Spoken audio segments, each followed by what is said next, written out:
They're both playing like geniuses. Normally we see chess games, one side plays like a genius, the other side makes a few mistakes, and it's a logical result, this one. We just witnessed one of the greatest games of 2023. So it's the young and rising star Nordibek Abdusattorov playing against Fabiano Caruana. So you got the youngster against the experienced Fabi. This was the ChessKid Cup, so it's online, chess.com, but it's rapid chess. So if I show you the first couple of moves here, you'll see they've got 15 minutes plus some increment, so Fabi should be right in his wheelhouse here, you know, with the extra time, the stronger, more experienced player. But as soon as the clock times get low down, this game just explodes. So check this one out, don't go anywhere. These are the opening moves, and Fabi goes for the Rossolimo. So we see d6 from Nordibek, many different ways to go. Now Fabi can shatter the pawns immediately, give the bishop pair, use the better pawn structure. We do commonly see that, but he decides to castle instead. We get bishop d7, now protecting the pawn structure, and so now rook e1 was followed by knight f6 developing, and this bishop soon gets chased back. So we see c3, preparing d4, but also giving that bishop a journey home. Now a6, bishop a4, b5, very quick queenside expansion here for Nordibek, but after rook c8, we see Fabi now start to fight back against it. So he starts with pawn a4, just looking to rip open the a file. We get g6, preparing to develop, the pawn captures here, pawn recaptures, opens up the rook, and now d4, Fabi strikes at the center in very thematic fashion. So we see c takes on d4, the standard Sicilian move, pawn recaptures, and there was an interesting line here with knight to b4. Not to say it's best, but it's just interesting because after the bishop saves itself, you've then got this unusual move of taking the undeveloped bishop, queen recaptures, knight d3. So you get something like this. Now white's still ahead because of the big pawn center, but it is a way to pick up the bishop pair, you know, quite an interesting one. Now we see Nordibek go bishop g4. Let me just show you that one on the board straight away. But in a way, he could have started with bishop g7, because although this one pressures the knight and therefore d4, he does lose some time now. So bishop e3 protects the pawn. We get bishop g7, knight b to d2. I mean, c3 looks nice for the knight, but then you could be running into b4, plus you add some protection here with this one. So okay, makes sense. We get castles, and now after pawn h3, we don't see captures. So I can understand Nordibek wanting to save his bishop pair, but he's lost quite some time there, and d5 from Fabi. Good move, taking space, he's really got the initiative now. So knight b4 played, hits this bishop, and now it drops to b1. You have to keep an eye on this key d3 square, or the knight's going to hop, hit these two, that's not good. So rook a8 from Nordibek, good move, challenging the powerful rook. We see captures, queen recaptures, and now here the engine wants to play knight b3. Opens up these ideas of bringing a knight to d4 in future, and then looking at this sensitive square, this point here. But Fabi goes bishop to d4, and Nordibek just starts to get back into things now. So this knight drops to f1 in just a moment. Not the most beautiful journey, because now queen a4 comes, and here Nordibek is getting the queens off the board, and that should help him in the long run when he's the side with less space.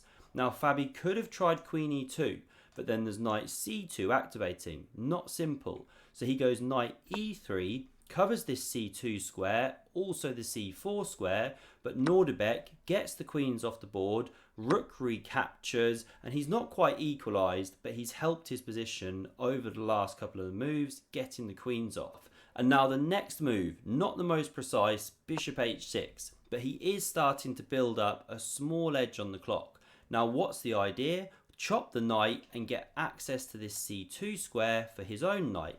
And that's exactly what we see. After pawn g4, threatening g5, we get takes on e3, bishop recaptures, and knight c2. That's why Nordibek gave up that bishop pair, but he's in some tricky waters now, because the bishop saves itself, also boxes in the king, which is pertinent in many later variations, and there's now a threat to go rook c1 and win that knight because there's a pin down here. Well, the rook's behind it, but okay, there'd be a lot of pressure anyway. Knight d4 could be coming, then this pawn could be loose if this one's recaptured here. Lots of problems basically if you don't do something to protect this knight. So that's why b4 prepares b3 in the event of rook c1, but now Fabi misses a chance for a good continuation. So for the next 2-3 moves, his best here is to take, give up the bishop pair. It's a very difficult human move to spot because you activate the black rook, you've given your bishops, there's pressure here,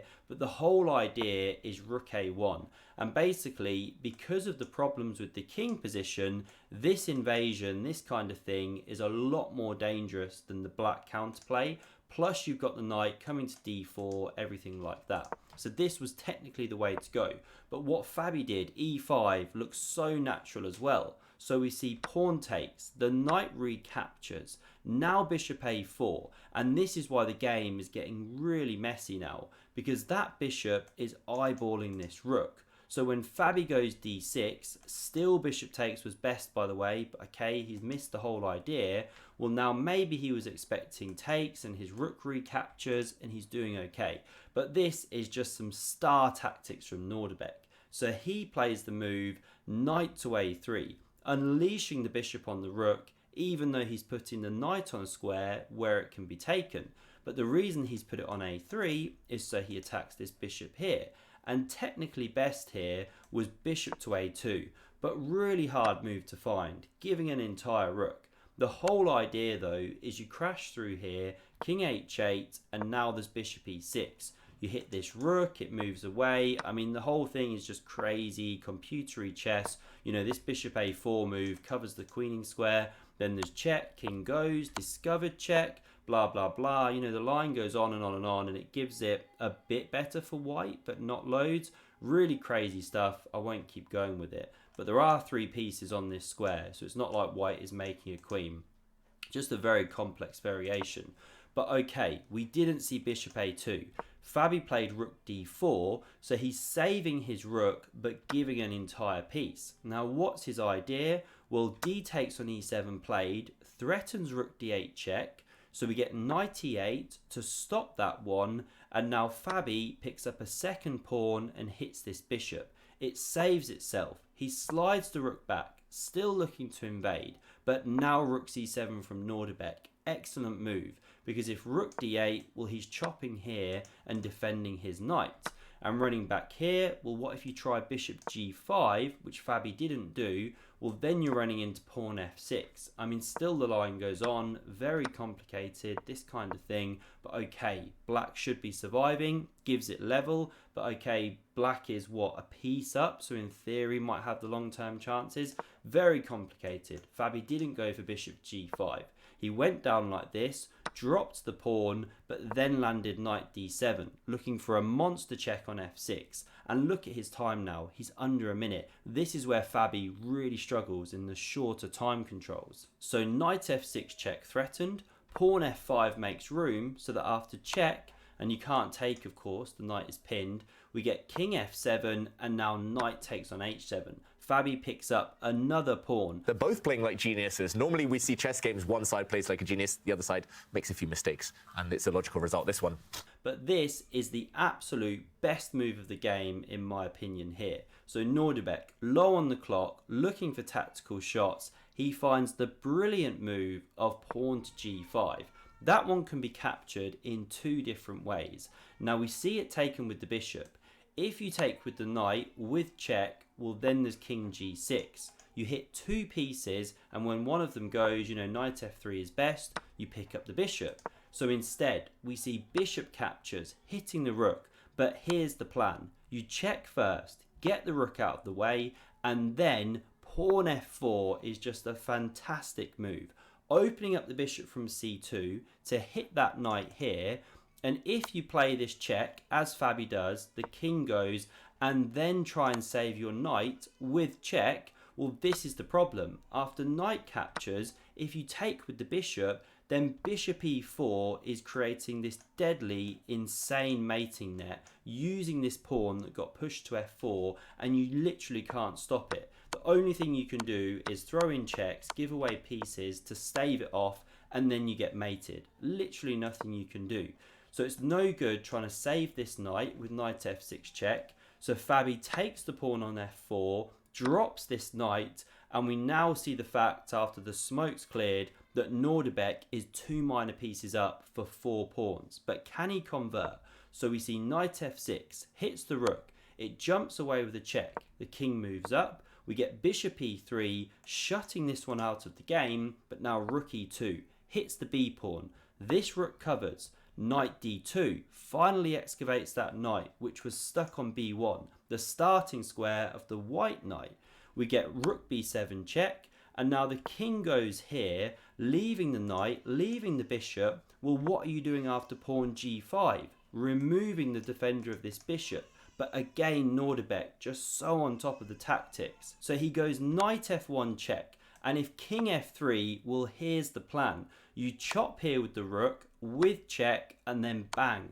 Bishop e4 skewers the king and the rook. You're picking that one up, and this should be a 1 endgame for black. You blockade the pawns. Knight and bishop should mop up here.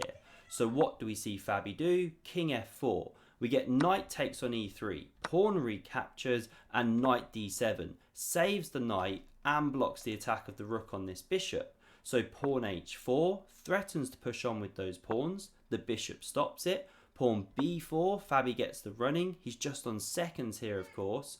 We get king e7, and now rook a7. Fabi is just paralysed. Rook b2, the rook back.